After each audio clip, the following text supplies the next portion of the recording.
Welcome back to the Communication Mastery podcast with me, Mark Burlinson. This is where we unleash the power of understanding to build bridges and not boxes, because we understand that communication is the oxygen of teamwork. We all need communication to thrive in life and work. And in this podcast, we want to increase your communication mastery so that we can all learn to adapt to one another and be effective in our communication. So thanks for being here. Let's learn together. And this week, we want to look at a topic that's very important for most of us in business, and that is the whole area of miscommunication.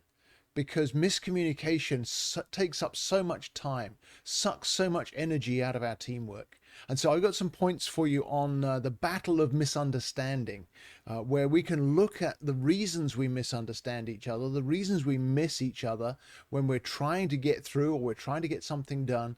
Why do we not connect? Why do we not make those deeper connections that we need? Because it's a battle that we all fight, isn't it?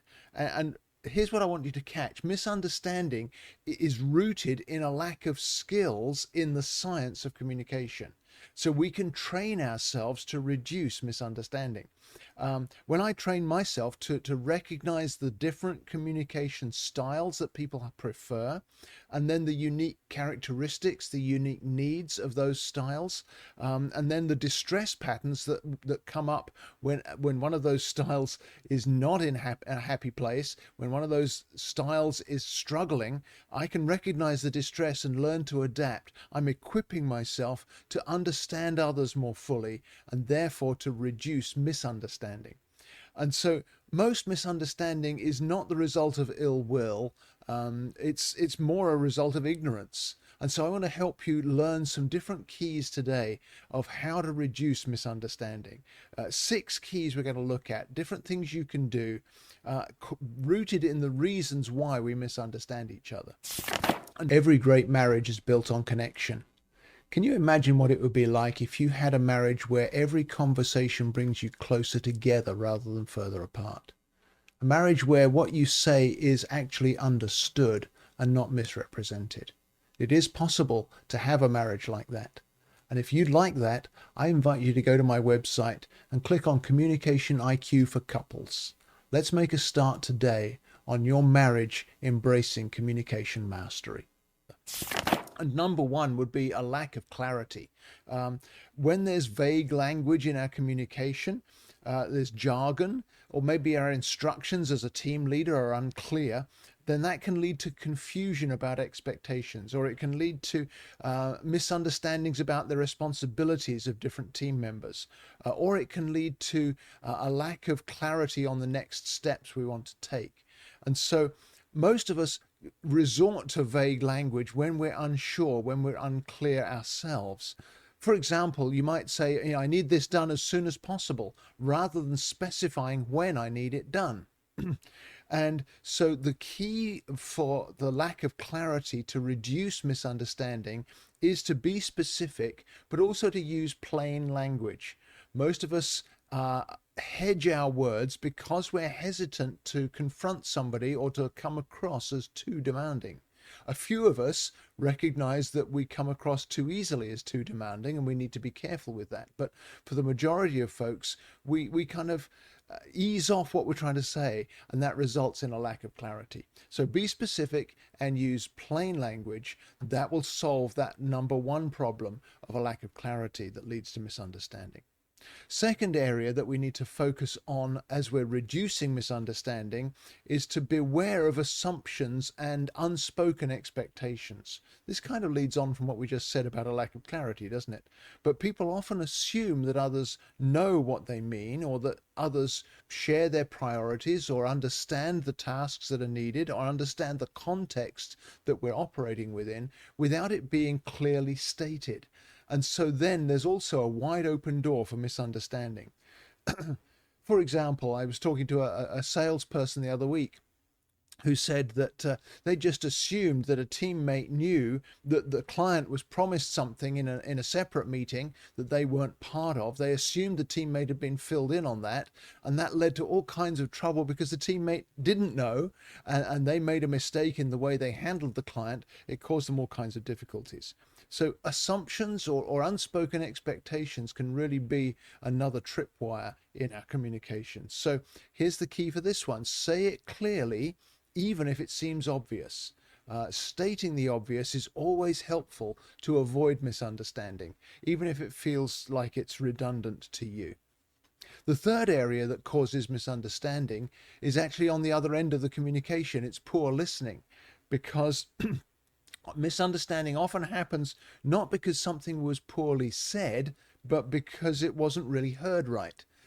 There needs to be active listening. Uh, I'm thinking of an example where I actually did this myself. I was multitasking in a meeting. I was checking something on my calendar while someone else was talking, and I completely missed what it was they were saying. I misunderstood completely, and we had to go back around. We took another 5 or 10 minutes to undo the mistake that I had made in not listening carefully enough. I should have been asking clarifying questions rather than checking my calendar for something completely different. I'd got distracted, I was multitasking, and that really caused the misunderstanding. It was my fault. I had to apologize for that. So listening actively, asking clarifying questions help the listening to be tuned in to what's being communicated. So what I'm hearing is this, or my assumption from what you're saying is that we're going to do this together. Those kinds of things. Active listening that reflects what I've heard causes us to make sure that there's clarity rather than misunderstanding. American business wastes billions of dollars every year on miscommunication.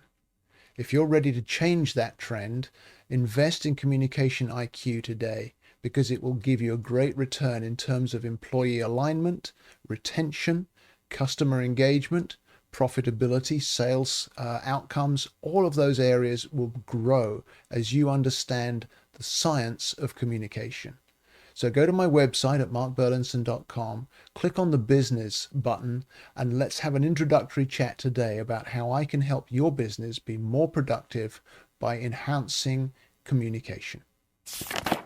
A fourth area that can really be a minefield for misunderstanding is when there are differences between the folks who are communicating, whether it's a communication style difference. We all have different communication languages that we prefer, and each of those communication languages interprets tone or phrasing or even silence in a different way. And so that can lead to a misinterpretation in our conversation.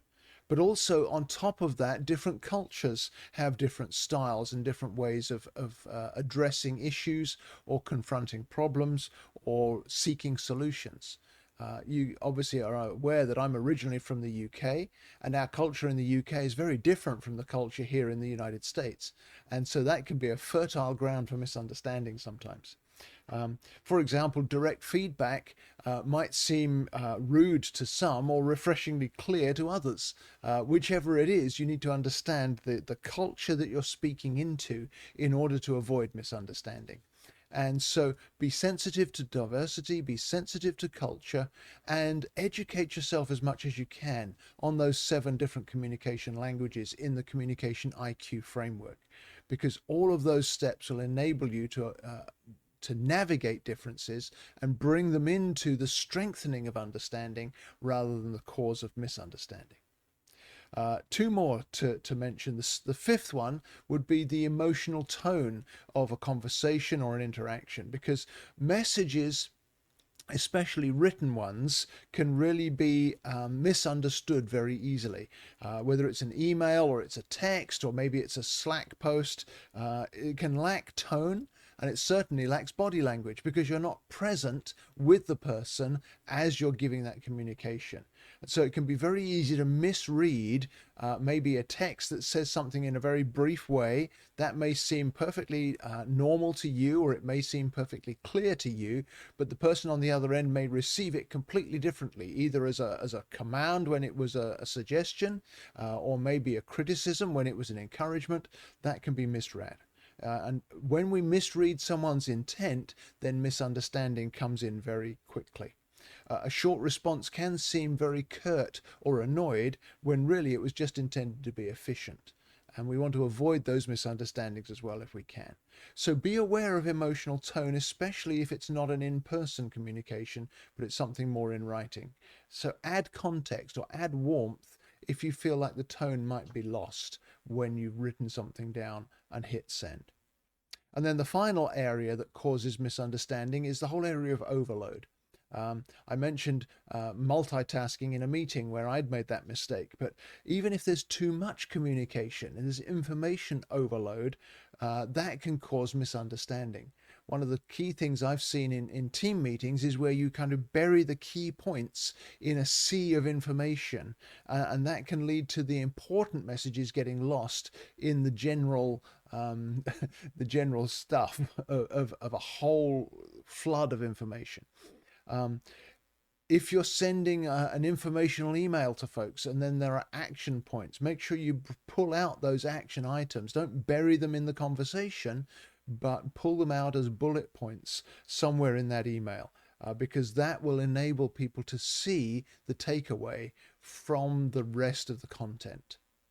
So highlight action steps and highlight key takeaways, whether it's voice to voice, face to face, or whether it's in some form of written communication.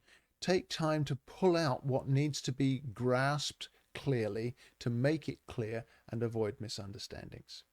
I put together an infographic that you can download from the show notes just about catching misunderstanding in some of those 6 different ways. It's easier to print it out, have it close by you, maybe at your desk or for the next meeting, so that you can make sure you don't cause misunderstanding inadvertently. Remember, I said most misunderstanding comes from ignorance rather than ill will. And I'm on a mission to reduce misunderstanding as much as possible. So download that infographic from the show notes and then text me a response. There's a text link in the show notes as well. Text me a response and tell me how this has helped you, or when your last misunderstanding, what caused it, or is there something more that we haven't mentioned today that you saw in your last misunderstanding that you could have learned from and you'd like others to learn from too. So I'm looking forward to those texts, and please recommend this episode to a friend or someone who came to mind as we were talking about some of those issues. We'll see you next week. Thank you so much for listening to today's episode. It would mean a lot to me if you'd rate and review the podcast so it helps more listeners to find us. But also, would you give me your feedback on things you'd like to hear about in future episodes? And remember to share the episode with a friend if you see something that would benefit them as well. You can reach me with feedback through my website at markburlinson.com. Just click on the contact button and send me a message. I respond to everyone personally, and I really want to hear from you. So thank you again for listening, sharing, reviewing, and giving me your feedback.